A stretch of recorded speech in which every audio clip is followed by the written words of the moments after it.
자, 이번에는 혈액에 흐르는 게 혈관과 그다음에 혈액이 도는 곳 도라라는 순환에 대해서 간단하게 알아보는 단원입니다. 자, 여러분 혈관에는요, 크게 동맥, 모세혈관, 정맥 이렇게 나눌 수가 있는데요. 우리가 계속 동맥은 많이 얘기를 했었죠. 정맥도 많이 했었는데 모세혈관. 자, 여러분 동맥은요, 선생님이 심장을 기준으로 나가는 혈관이라고 했었던 거 기억하시나요? 정맥은 심장을 기준으로 심장으로 들어오는 혈관이라고 했었죠. 그럼 결국에 동맥이랑 정맥이랑 연결되어 있는 게 아닌가요? 하는데요. 이걸 연결하는 혈관은 따로 있습니다. 그게 뭐냐면 모세혈관이죠.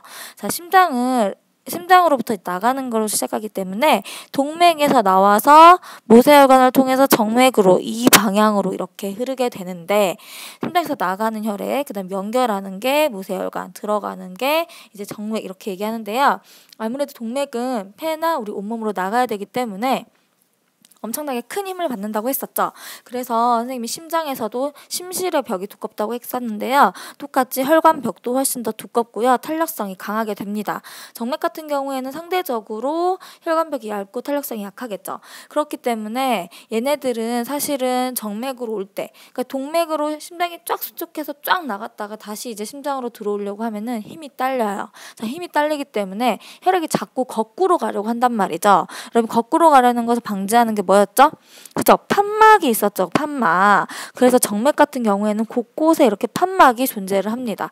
그래서 동맥 같은 경우에는요, 우리 몸에 아주 깊숙이 있어요. 왜냐하면 혈액 자체도 굉장히 빠르고, 그다음에 그래서 혈관벽이 두껍고 하기 때문에 동맥이 다치게 되면은 출혈이 훨씬 크거든요. 그래서 몸속 깊숙이 있고요.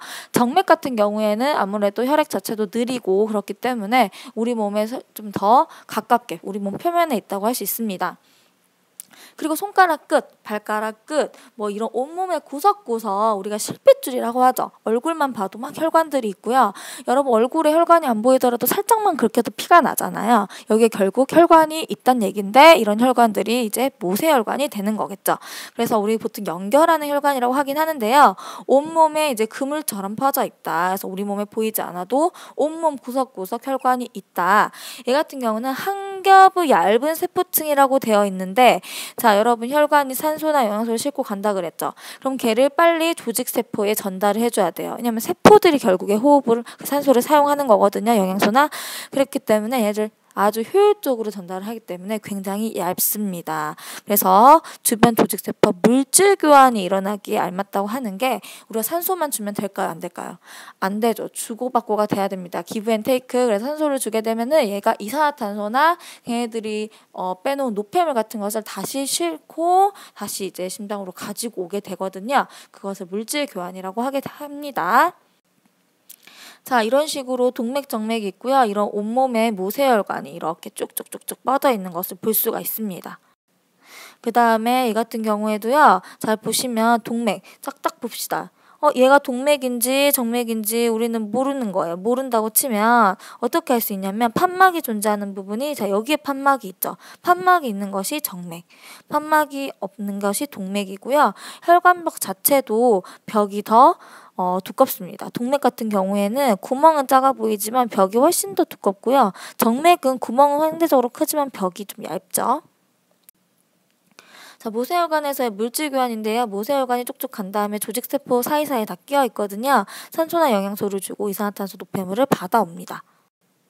그래서 모세혈관이랑 조직세포 사이에서는 산소나 영양소를 갖다 주면서 조직세포는 그 산소나 영양소를 사용하고 남은 이산화탄소나 노폐물을 다시 모세혈관으로 주게 되고, 모세혈관은 다시 싣고 이제 오게 되는 거죠. 그래서 이거를 효율적으로 일어나게 하기 위해서 모세혈관은 벽이 굉장히 얇습니다. 그래서 굳이 따지자면 동맥이 제일 두껍고요. 그 다음에 정맥, 그 다음에 모세혈관이 제일 얇다. 이렇게 보시면 되겠죠? 자, 여러분 우리가 심장 이렇게 얘기했었죠. 이 심장에 대해서 다시 한번 좀 더 보면요. 여러분 일단 좌심실에서부터 나갑니다. 좌심실에서부터 쭉 나가서 대동맥으로 나가죠. 그 다음에 어디로 가죠? 온몸을 갑니다. 온몸을 통해서 온몸의 모세혈관으로 갔다가 다시 대정맥을 통해서 어디로 들어오죠? 그렇죠. 얘는 심방으로 들어오죠. 자, 이렇게 심실에서 시작해서 심방으로 딱 다시 들어오는 이 과정에 이름을 붙이는데요. 이게 뭐라고 하냐면 온몸을 돈다 해서 체순환이라고 이름을 붙이겠습니다. 체순환. 자, 그 다음 거 한번 볼까요, 그러면? 자, 여러분, 여기서 오심실입니다. 오심실에서 이제 폐동맥을 통해서 이렇게 나가죠. 자, 폐동맥입니다. 폐. 어디로 가는 걸까요? 그쵸? 말 그대로 폐로 가는 거겠죠? 자, 폐의 온몸, 폐의 모세관으로 갔다가 폐에서 산소 딱 싣고 다시 폐정맥을 통해서 들어오죠? 어디로 들어옵니까? 좌심방으로 들어오죠. 그래서 오심실에서 시작해서 좌심방으로 오는 이 과정을 무슨 순환이라고 하냐면 이제 폐순환이라고 합니다.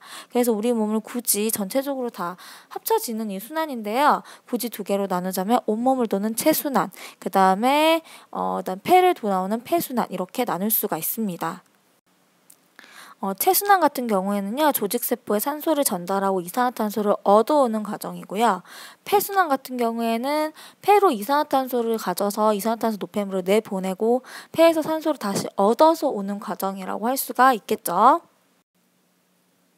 자, 우리가 혈액을요, 동맥혈이랑 정맥혈로 우리가 나눌 수가 있는데요. 동맥에 흐르는 혈액이 동맥혈이라고 생각하시면 안 되죠.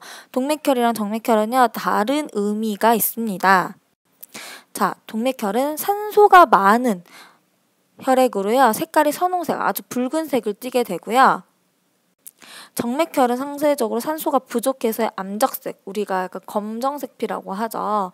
이 검정색, 약간 어두운 색을 띠게 되는데 정맥혈은 산소가 그러니까 부족한 혈액이라고 할 수 있습니다. 우리가 체에서 손 따면 약간 검은 피 나온다고 하죠. 그래서 산소가 풍부할수록 선홍색을 띠는데 우리가 동맥혈은 어디에 흐르고 정맥혈은 어디에 흐르는지 한번 봐보도록 하겠습니다. 자, 우리 심장 배웠었죠? 자, 한번 보도록 합시다. 동맥혈, 산소가 풍부하대요. 그럼 폐를 들렸다 오는 거겠죠? 자, 그러면 우리가 굳이 선생님이 얘는 색깔을 빨간색으로 하면요. 분홍색으로 합시다. 겹치니까. 자, 이 폐정맥, 폐를 들렸다 오는 폐정맥이 동맥혈. 그 다음에 이쪽으로 오겠죠? 어디겠죠? 좌인가요, 우인가요? 좌죠. 좌심방. 그 다음 이쪽으로 혈액 온 좌심실, 그 다음에 대동맥까지는 뭐다? 동맥혈이다. 분명히 폐 정맥이었는데 동맥혈이 흐르죠? 산소가 많으면 무조건 동맥혈입니다. 자, 그럼 정맥혈은 우리가 파란색으로 표시해 보겠습니다. 자, 정맥혈은요, 온몸을 돌고 산소를 탈탈 털리고 오내겠죠. 그러니까 대정맥. 산소가 없어요. 대정맥으로 들어온 오심방 없겠죠, 당연히. 오심실도 당연히 산소 별로 없겠죠. 폐로 아직 가고 있습니다. 폐동맥도 산소가 부족하다. 그래서 이런 것들은 정맥혈이라고 하거든요. 그래서 동맥에서 흐르는 혈이 동맥혈이에요 이렇게 얘기하시면 안 된다는 것이죠. 그래서 동맥혈과 정맥혈 혈액을 구분할 수도 알아야 됩니다. 자, 그래서 오늘은 혈관, 동맥, 정맥, 모세혈관의 종류, 그 다음에 그 각 혈관의 특징 하는 일까지, 그 다음에 순환의 종류 배웠었죠? 이 경로를 여러분 알아두셔야 되고요. 그 다음에 아까 정맥혈, 동맥혈, 마지막 혈액의 종류까지 알아두시면 되겠습니다. 수고하셨습니다.